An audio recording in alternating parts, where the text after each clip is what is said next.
Ipapakita ko sa inyo. Hintayin ko, ito yung picture, oh. Sinasabi nila, maniwala kaming sa Davao yan. Oh.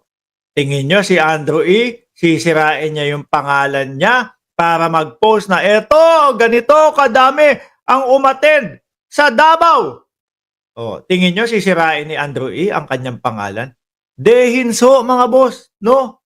Oh, saklap, no? Malamang to, i-cancel nila si Andrew E. Ayan, oh. Oh. Ah, di ba? Andrew E. Worldwide. At nakasulat dyan, Davao. Oh. Di ba? Davao, alyansa para sa bagong Pilipinas, mga kababayan. At eto na nga po yan. Tingnan nyo kung gaano kadami ang tao. Eh tayo ho ngayon, mga bossing, Chief Amo Sir, Madam, Ma'am, bili na po kayong suka. Tayo ho ngayon, mga kababayan, etong panahon natin, focus ho tayo sa ano eh, sa politika eh. Ano po? Focus ho tayo sa politika. Na tayo po, kapag ka, putragis na yan, kahit Andrew Ipa yan, hindi ako pupunta dyan kasi ayokong sumuporta sa mga yan. Ganon tayo ngayon eh. Di ba? So ito, kung sasabihin nila na, kasi nandiyan si Andrew E. Kaya sila pumupunta dyan, kaya sila sumusuporta dyan. Yung magsuot, pwede naman sigurong hindi na sila magsuot ng kulay pula. No, para at least meron lang sila o Andrew E. lang yung habol nila, mga kababayan. Kailangan nilang tanggapin na malapit na silang kalimutan ng Davao. O, eto pa. O, di ba? Kung ikukumpara mo doon sa Team Suka, walang uma-attend. Ayan o. Puno. O. Ay, eto ma'am. Yan yung huli natin topic. Ayan ho. Puno. O. Di ba, mga kababayan? Sabi ni Motorkada, na-miss ko tuloy, silang paumbong. Correct. Oh, sarap ng sukang paumbong. Sabi ni Aurelia, Biyernes, PBBM, pangarap niya maibalik ng presyo ng bigas, 20 pesos. DDS, wag nga kayo. Tanga-tanga ho yung mga yan. Eto ho, mga kababayan, ang masasabi lang po natin dito, no? Apektado din yung pagtakbo ng dating Pangulong Duterte diyan sa Davao, mga boss. Kung ganito ang makikita mo, mga bossing, ang ibig lang hong sabihin niyan, sinusuportahan nila, no? Yung mga sinasabi ni Pangulong Bongbong Marcos. Naku, si Nograles, kung di ako nagkakamali, pro-government yun. So malamang sa alamang, no? Pag sinabi ni Pangulong Bongbong Marcos na dito sa Davao, ang sanang suportahan ninyo, si Nograles, sibak tong mga DDS na to. Sibak ang mga Duterte na to.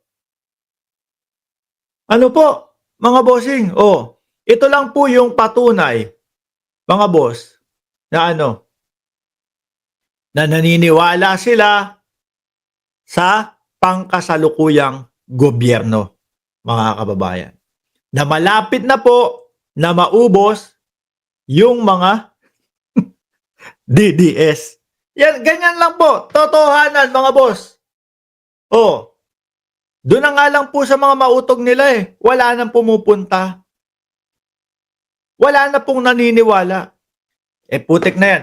Pupunta ka sa campaign rally nila. Ang maririnig mo, bangag, bangag, bangag. Yung mga plataforma de gobyerno ng kanilang mga senador, hindi maipaliwanag, kakabangag-bangag-bangag nila. Kakapaulit-ulit ng bangag-bangag nila. Di ba? Paano puros ganon? Bangag-bangag! Adik! Susunod niyan, mga ilang araw, balik sa tax yung mga yan. Biruin nyo political rally nila, mga boss, no? O yung campaign rally nila. Ang topic, si Pangulong Bongbong Marcos. Hindi na naman, expect mo ba namang kumakandidato ba sa pagkasenador si Pangulo? Hindi naman. At hindi ho sila nasanay, mga bossing, hindi pa po sila natuto na yung paninira style hindi uubra. Na ganyan po ang kanilang ginagawa. Sabi ni YT, Tuuya, Dilawang, DDS. Saglit lang ho, may tumatawag kailangan to. Ano? Hi sir, good morning. Still have 5 minutes before afternoon. Yep.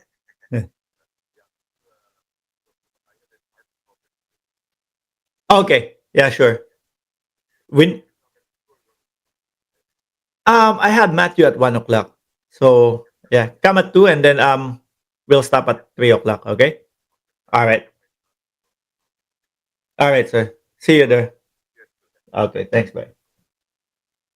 No, yun. CEO ng malaking kumpanya yun. So, sorry kapag ganyan ho talaga mga kababayan, meron tayong negosyong pinapatakbo kaya mauuna yon. Ano? Anyway, nasa na tayo? Sabi ni Rojardo Calderon, puro kayo politika, away-away, pero hindi nyo nakikita ang kahirapan. Kayong mga vlogger, kahit nakaupo lang kayo, dyan, ngawa ng ngawa, kikita kayo ang mga magsasaka, maghapon, sa initan. Tapos, magkano lang, naku, patay, kasalanan pa ni Mark Ramos kung bakit ganun lang ang kita ng mga magsasaka. Ano gagawin namin? Di ba? Dinidiscuss namin yung politika. Kahit naman siguro hindi ko i-discuss tong politika, meron pa ding mga ibang taong magdi-discuss. Sige, pag-usapan na lang po natin yung pagkakapasok ni Buloyski sa loob. Kamusta na po kaya si Buloyski? Paano na po kaya nagjajakol si Buloyski? Yan, mas mahirap yan, di ba? Patagilid po kayang nagko-call jack si Buloyski o paharap o padapa para hindi makita nung kakosa niya. Lilipat ba tayo doon sa topic na yun o magstay na lang tayo dito? Nasisi pa ako kung bakit. Ay nako. DDS talaga. Anyway, mga kababayan, yan po ang patunay, mga bossing. At naniniwala ako, hindi sisirain nung Andrew yung kanyang pangalan para magsinungaling na hindi Davao yan. Di ba? Basa tayo ng comment dito. Naku, BBM lang sa kalam. Sabi ng DDS dito, pag may pera okay lang, basta balota alam nyo na. Ang daming binayaran. 40 milyones? 40 mil na dumalo, binayaran. Ganyan yung mga DDS no? Kapag hindi pabor sa kanila yung sitwasyon, binayaran yung mga pumunta. Pero pag pabor ho sa kanila, mga bossing, ay nako. Wala. Kagaya na lang nung isang tumatakbo o yung kandidato nila sa pagkasenador, si Vic, no? Nung panahon ng nung panahon ni Pangulong Marcos, nandun siya sa side na yon. Okay daw po. Hindi na daw po kailangan mag-drug test kasi negative naman daw. Nung napunta doon kay Duterte, iba naman. Kailangan daw magpa-hair follicles naman daw po, mga kababayan. Kagaya na lang din. Sino ba yung nagsabi Si Bato de la Rosa. Kapag po yung survey, mga boss, nasa pang-15 siya, ano ang sinasabi? Naku, negosyo yung survey. Negosyo kasi yan, kaya ganyan Pero pag nasa pang-10, paniwala naman sa survey. Kailangan ang mga DDS, lagi nga ayon sa kanila yung pagkakataon Ano po? Anyway, sige. Iwan na natin yan. Madami nasasaktan. Mukhang mawawala na, mabubura na yung sinasabing Davao City, baluarte ng mga Duterte. Tingin nyo, yan, i-comment nyo dyan sa comment section. Comment nyo dyan, press 1, kung naniniwala kayo na yung Davao mabubura na yung pinaniniwalaang Davao, baluarte ng mga Duterte. Press 1 kayo dyan kung naniniwala kayo doon. Press 2 kayo kung hindi.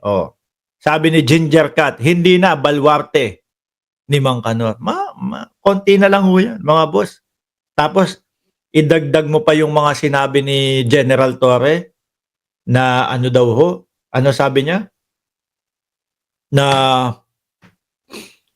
hindi naman talagang safest city ang Davao sa Southeast Asia. Eh, hindi naman po talaga panipaniwala. Biruin mo talunin ang Singapore. Eh ako ho, ang tagal kong tumira doon sa Singapore para masabi nilang ano, mas safe sila kaysa sa Singapore ho. Anyway, dito tayo. Pambansang Nanay Survivor 379. Shoutout po sa inyo.